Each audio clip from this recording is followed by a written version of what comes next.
आज हम 16 नंबर के करंट अफेयर्स को डिस्कस करेंगे, जिसमें 10 एमसीक्यूज आपके द हिंदू, इंडियन एक्सप्रेस और पीआईबी से कवर्ड होंगे, या और भी किसी सोर्स से जो है मेन जो इंपॉर्टेंट न्यूज है उनको हम कवर करेंगे। So let's move to the first question. With reference to critical minerals, काफी न्यूज में है, आपको पता होगा सेमीकंडक्टर वगैरह की वजह से जो इलेक्ट्रिकल व्हीकल, न्यूरो टेक्नोलॉजीज जो उसकी वजह से, consider the following statements, they are primarily किस तरह के हैं ये? Fossil fuel based minerals used for energy production, they are essential for manufacturing technologies, की इसेंशियल है manufacturing technology like semiconductors, EVs, defence system. तो ये तो पढ़ के समझ आ गया होगा आपको कि सही है ये। Their supply chains are often concentrated in a few countries, increasing geopolitical risks. ये आपने पढ़ा होगा एबीसी के बारे में। कमेंट करके बताइएगा आप हम लोगों को कि जो एबीसी है, जो ट्रायंगल कहते हैं इसे, वो कहाँ पे, किन कंट्रीज को कहा जाता है ABC for this. Then which of the statements are given are correct. आप पॉज कीजिए और अपना स्टेटमेंट को मार्क कीजिए जो राइट स्टेटमेंट आपको लग रहा है। So the right answer for this is option B. जो फर्स्ट ऑप्शन आपका है, दिस इज रॉन्ग। ठीक है, this is not fossil fuel based. Okay, ये जो है आपके नॉन फ्यूल मिनरल्स हैं। ठीक है, नॉन फ्यूल मिनरल्स हैं, knowing non fuel minerals and mainly आप कह सकते हैं मेटल्स वगैरह हैं ये। ठीक है, next question. So coming to question number 2, with reference to precision biotherapeutics, consider the following statements. First, it refers to medical interventions designed around an individual's unique genetic or molecular profile rather than uniform treatment approaches. Second, tools such as CRISPR gene editing, monoclonal antibodies, and CAR T therapy are integral to this approach.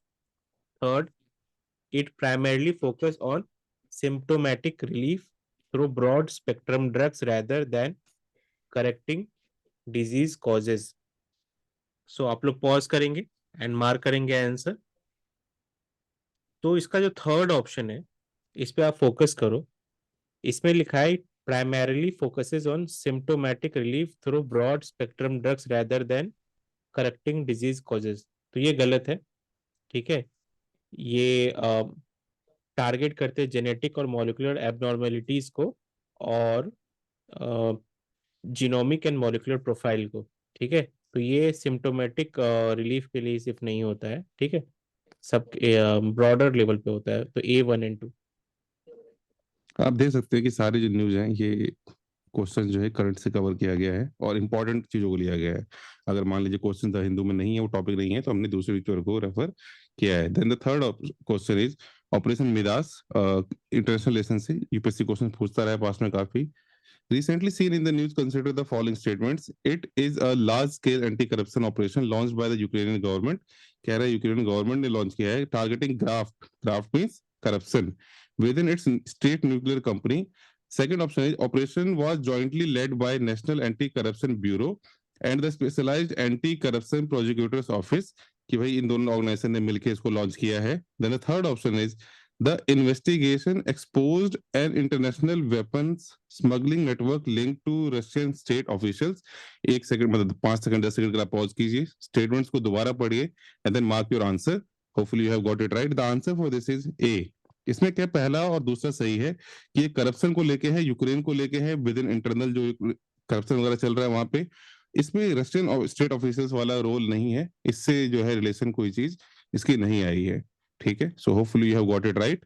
इसमें weapon smuggling का mention नहीं है या फिर इससे related relation नहीं है। ठीक है, मूविंग टू क्वेश्चन नंबर 4, ये हमने POIB से लिया है। With reference to the e-Jagriti platform recently in the news, consider the following statements. It is an AI-enabled digital platform developed by the Department of Consumer Affairs for integrated consumer grievance redressal. Second, it allows Indian citizens, including NRIs, to file and track consumer complaints online through a unified paperless system. Third, it functions under the Ministry of Electronics and Information Technology as part of the e-courts project. तो pause करके आप लोग mark करेंगे। अभी देखिए schemes जो है UPSC prelims में every year asking 2 3 sometime even 1 scheme, तो इसलिए फोकस करना है। और कोई सी स्कीम कौन सी मिनिस्ट्री से होती है ये आपको पता होना चाहिए। तो यहाँ पे जो आपका ऑप्शन नंबर 1 है वो करेक्ट है, 2 है करेक्ट है, लेकिन थर्ड जो है दैट इज नॉट करेक्ट। ये ministry of electronics and information technology से रिलेटेड नहीं है, बट कंज्यूमर अफेयर्स मिनिस्ट्री से रिलेटेड है। तो it will be A 1 and 2। Schemes में आपको मिनिस्ट्री वगैरह पता होनी चाहिए। So the next question is, आपका डीडी न्यूज से है ये, और भी न्यूज ने कवर किया होगा। And the fifth question, with reference to the Amrit pharmacy initiative consider the following statements. Again ये स्कीम है, it was launched by the ministry of chemicals and fertilizers. अब आपको सोचना चाहिए कि मेडिसिन कौन सी मिनिस्ट्री के अंदर हो सकता है। लॉजिक लगाइए कि हेल्थ होगा या कॉमर्स होगा या फिर आपका केमिकल एंड फर्टिलाइजर होगा। Then the second option is the scheme is implemented through HLL Life Care Limited, a central public sector enterprise. You might not have heard about it, but that doesn't mean कि ये गलत है या सही है, उससे फर्क नहीं पड़ता आपने सुना है नहीं सुना है। लॉजिक आपको लगाना चाहिए, सोचना चाहिए कि पॉसिबल है या नहीं पॉसिबल है। Then the third option is it offers essential medicines, surgical implants and consumables at discounts ranging from 50% to 90%। Okay, सो अब इसमें देखिए, अगर आपको सेकंड नहीं भी पता होता, लेट्स से सेकंड आपको नहीं पता है, पहला अगर आप देखेंगे यहाँ आप गेस कर सकते थे कि ministry of health and family के अंदर आता है, ministry of health and family के अंदर आता है।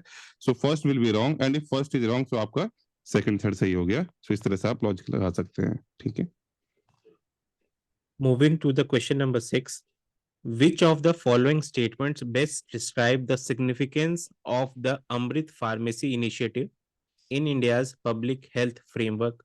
A, it is a private sector pharmaceutical subsidy scheme aimed at export promotion of Indian medicines. B, it is a government initiative providing low cost access to essential drugs, implants, and consumables through public hospitals and medical colleges. C, it is a program under Niti Aayog to regulate drug pricing across states. D, it is a joint venture between the Health Ministry and WHO for promoting generic drug use in low income countries. तो आप लोग pause करेंगे and then आप mark करेंगे। तो इसका जो B option है, it is a government initiative providing low cost access to essential drugs, that is correct, and इसीलिए ये न्यूज में था। Move to the next question. Again आप ये जो है इंडियन एक्सप्रेस न्यूज में कवर्ड था। Who researchers revive timeless rice variety Adam Chini with innovation. So Adam Chini rice recently in the news, consider the following statement, इस relation में बताइए। It is traditional black rice variety। आपको पता होना चाहिए कहाँ से इस तरह की चीजें हैं। Variety native to Vindhya foothill regions of eastern Uttar Pradesh, क्या इस रीजन से है ये। सेकंड कह रहा है कि जीआई टैग मिला है इसे 2023 में for its distinctive aroma and sugar crystal like grains. तो मतलब चीनी की तरह जो है इसके दाने होते हैं और डिस्टिंक्टिव अरोमा, कोई खुशबू है अलग सी। Third option is the improved version developed by भू साइंटिस्ट मैच्योर्स फास्टर। कह रहा है जल्दी मतलब उग सकता है वो, यील्ड्स मोर, और उसकी प्रोडक्टिविटी भी ज्यादा है, but has lost its natural fragrance. आपको इसमें फोकस करना होगा कि अगर वो इम्प्रूव्ड है, तीनों स्टेटमेंट को पढ़िए, पॉज करके समझिए और mark your answer and hopefully you have marked it right. So the third option यहाँ फोकस कीजिए, अगर इसको डेवलप किया गया है इम्प्रूव्ड वर्जन, तो नेचुरल फ्रेग्रेंस जो उसकी एक अच्छी क्वालिटी, उसे रिमूव किया क्यों किया जाएगा, why that will be a improved version. ठीक है, तो ये ऑप्शन आपका गलत हो जाएगा। Then answer will be 1 and 2। Okay, तो इस तरह से आप इंडिविजुअल ऑप्शंस को पढ़िए और अपने लॉजिक्स आप अपने डेवलप कीजिए। Coming to question number 8, with reference to the integrated drone detection and interdiction system Mark II, consider the following statement. First, it is an advanced counter drone system developed indigenously by the DRDO's Center for High Energy System and Sciences, CHESS. The system uses both hard kill and soft kill mechanisms to neutralize hostile drones. Third, it can destroy enemy drones up to 5 kilometers using a 30 kilowatt laser weapon in the current version. तो pause करके mark करेंगे आप लोग। ठीक है, तो इसका जो थर्ड ऑप्शन है ये गलत है। इसका जो मार्क है वो अप टू 2 किलोमीटर है। ठीक है, ये आपको फोकस करना है। यूपीएससी में डिफेंस टेक्नोलॉजी से क्वेश्चंस पूछे जा रहे हैं, तो फोकस करिए। इसका correct answer A 1 and 2। Then the ninth question, आपका साइंस मैगजीन से है ये, down to earth, the with reference to the integrated forum on climate change and trade, integrated forum on climate change and trade, IFCCT consider the following statements, कि ये launch किया गया था COP30 in Belém, Brazil, as the first permanent platform focused on the interface between climate action and trade policy. Then second option कह रहा है, it is a non-negotiating forum designed to enable structured, inclusive dialogue among countries on climate-linked trade functions. इस तरह questions environment में पूछे जाते रहे हैं, सो इम्पोर्टेंट है. Its secretariat, जो थर्ड ऑप्शन है, is based in New York under the United Nations Framework Convention on Climate Change, UNFCCC. इसको आप पॉज कीजिए and then mark your answer in A4 sheet, और अगर आप OMR शीट यूज करें उसे मार्क कीजिए. So now the right answer is first is correct. ठीक है, कि बेलम ब्राजील में हुआ था, फर्स्ट परमानेंट प्लेटफॉर्म में, और second is also correct. The third option is incorrect, New York. आप इसमें अगर वाइल्ड गेस लेंगे तो यूजुअली इस तरह की चीजें जो हैं जेनेवा में होती हैं.